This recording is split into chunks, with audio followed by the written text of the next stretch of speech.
Bab 1155. Partai Jihuo.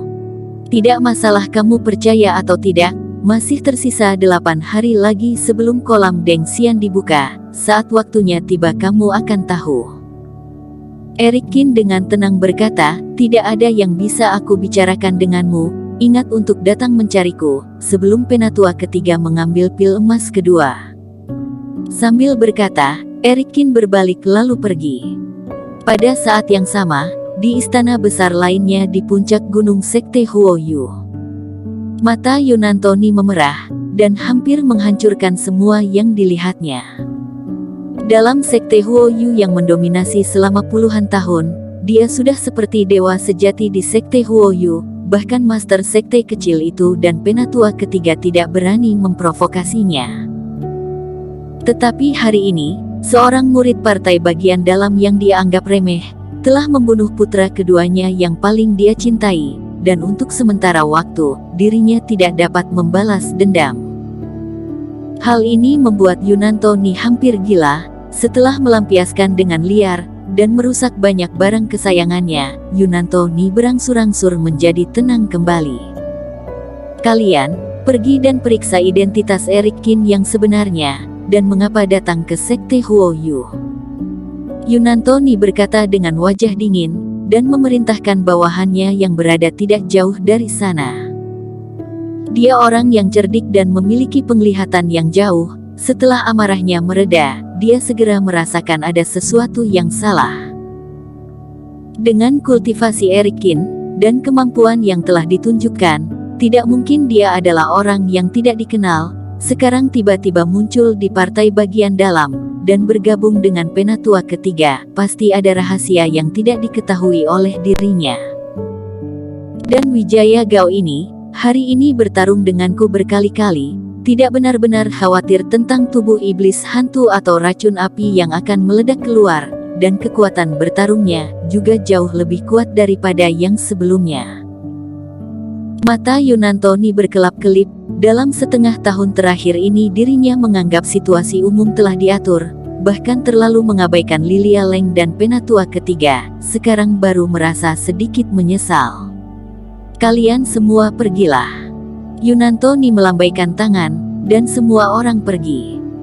Dan Yunantoni melangkah ke loteng di istana di mana tidak ada orang lain yang diizinkan masuk.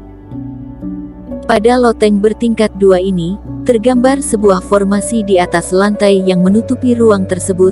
Yunantoni menghadap ke pusat formasi, dan menembus beberapa batu roh, kemudian menekan formasi tersebut dengan tamparan tangannya.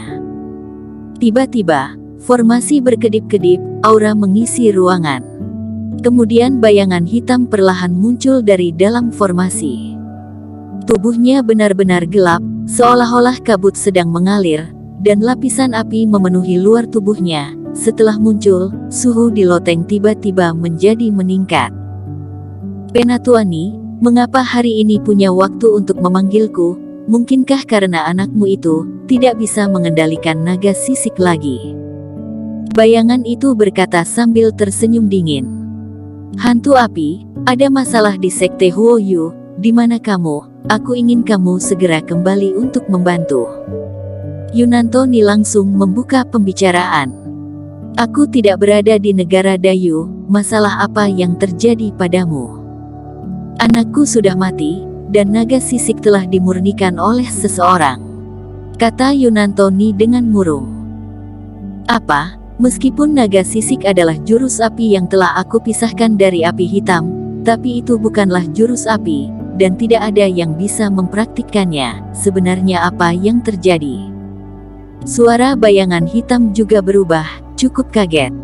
Singkatnya ada yang tidak beres, kamu harus segera kembali, aku punya sesuatu untuk dibicarakan denganmu. Yunantoni menggelengkan kepalanya. Aku mengerti, membuatmu memenangkan Sekte Huoyu, juga merupakan prioritas utama partai Jihuoku di wilayah timur daratan. Aku tidak akan hanya duduk diam, sekarang aku akan segera kembali, kamu harus bersabar, dan menungguku.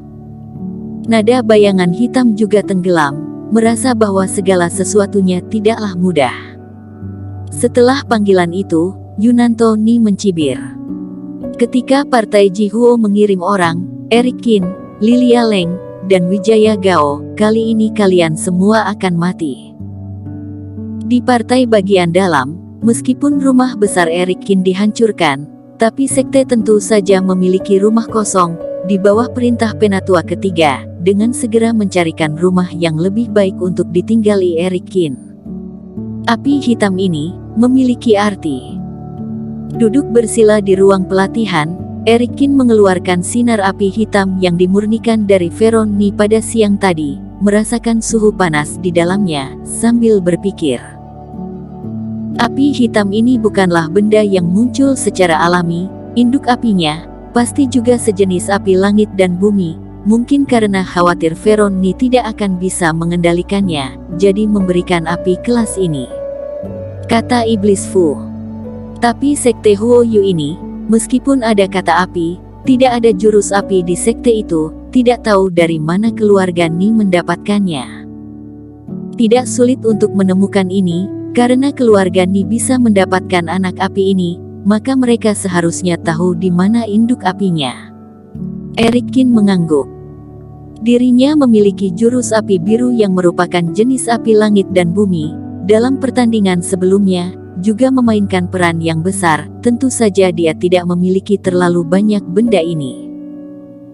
Selain itu, menurut teknik Balrog, jika dirinya memiliki dua jenis api, kekuatan teknik ini tidak hanya meningkat pesat, tetapi ada juga dua metode gabungan jurus api, yang sama-sama bertenaga. Eric Qin juga sangat menantikan, betapa menakutkan keduanya dapat meningkatkan kekuatan bertarung mereka, setelah mendapatkan api hitam. Lihat saja nanti, selama Yunanto Ni tidak menyerah untuk balas dendam, cepat atau lambat kita akan memiliki kesempatan untuk berhubungan dengan jurus api ini, kata Eric Qin. Saat ini tujuan terbesarnya adalah pergi ke kolam Dengxian. Selama kerohanian dipulihkan sepenuhnya, baru bisa mempertimbangkan hal-hal lain dengan baik. Saat ini jarak dari negara Dayu, hampir 1000 mil. Tempat ini adalah gurun yang sangat luas, sejauh mata memandang, semuanya tertutup dengan pasir kerikil. Mereka berdua bersama-sama, dan dengan cepat melewati udara, dan hembusan angin mengejutkan banyak monster iblis, dan melarikan diri ke segala arah. Ketiganya, tentu saja adalah Ye Zun, si brewok, dan Yulita Zhu. Bajingan tua itu sepertinya sudah pergi. Yulita Zhu melambat, perlahan mendarat di gundukan pasir, dan berkata, "Seharusnya begitu, bukankah hanya membunuh beberapa orang di sektenya, dan merampas beberapa batu roh? Tidak terduga malah akan mengejar kita selama 3 hari.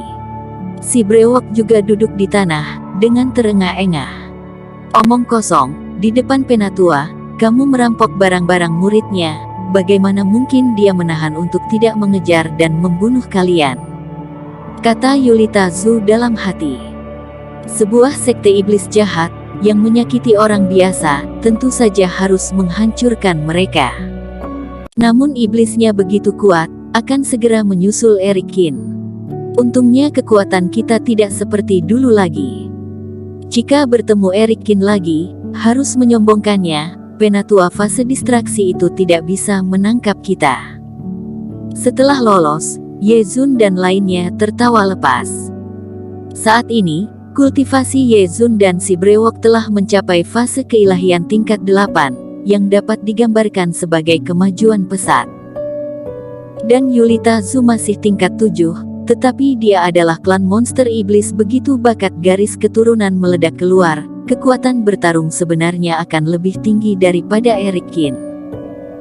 Kali ini aku kaya raya, telah merampok banyak batu roh dan pil mujarab, seharusnya cukup mengaktifkan teleportasi regional 1 kali. Ye Zun memandang Yulita Zhu dan berkata, "Bocah, firasat ramalanmu ini akurat atau tidak? Apa Eric Qin benar-benar berada di kota kuno Donghuang? Ada kemungkinan itu Eric Qin, atau Vinola Su." Yulita Zhu menggelengkan kepalanya ragu-ragu dan berkata, "Awalnya aku hanya bisa merasakan energi Eric Qin, tapi kemudian saat pergi untuk meminta sekte Wen Dao menyelamatkan kalian, aku bertemu dengan Vinola Su, Aku khawatir sesuatu akan terjadi, jadi sekalian menyerap energi. Jadi sekarang aku hanya tahu bahwa ada orang yang dikenal di kota kuno Donghuang, tapi tidak tahu siapa itu.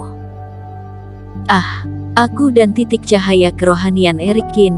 Dia juga tidak membalas transmisi suaraku. Saat kami pergi, dia terluka parah, tidak tahu bagaimana keadaannya sekarang. Ye Zun berkata dengan cemas. Bersambung. Terima kasih telah menonton video ini sampai akhir. Jangan lupa subscribe dan nantikan kisah episode selanjutnya hanya di Novel Story. Salam.